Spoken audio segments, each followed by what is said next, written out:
A Vatican official is hailing the work being done by Pope Francis on efforts towards peace, especially in Ukraine. Archbishop Paul Gallagher says Pope Francis is not trying to end conflicts on a rhetorical level. Instead, he is pushing, quote, a prophecy of peace and wants to challenge the existence of war. EWTN Vatican journalist Jen Kopstak has more on the comments made during the release of a new book on the war in Ukraine. Thanks, Tracy. Our update from the Vatican comes as a response to the backdrop of the mixed responses on Ukraine this week, with no proposed timeline for membership agreed to at the NATO summit in Lithuania, but a last-minute G7 declaration of long-term security assurances for Ukraine. Among the international responses was President Biden's controversial decision to send cluster munitions to Ukraine. Here at the Vatican, the top diplomat to the Holy See, Archbishop Paul Gallagher, who has been in the position since 2014, addressed the conflict in Ukraine and some criticisms of Pope Francis's responses.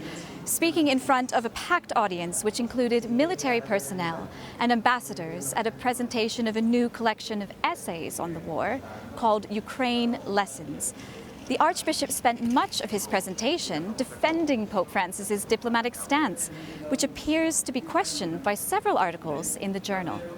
The Pope's public words and gestures are a given, and their interpretation can rightly be given with freedom and discretion. However, interpreting them as empty acts of pacifism and expressions of the theatrical genre of wishful thinking does not do justice to the Holy Father's vision and intention. Archbishop Gallagher added that it was particularly painful to read some references to the Holy Father's position on the war, saying, "Our first duty needs to be to representing the truth."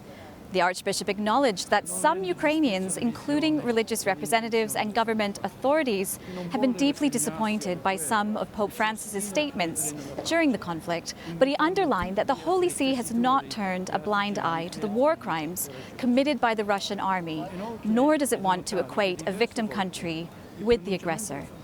Now, it's important to note that the Holy See has decided to keep an apostolic nunciature in Kyiv, a clear choice, and demonstrates Christian solidarity with people who are suffering, representing the embrace of the Holy Father to the Ukrainian people.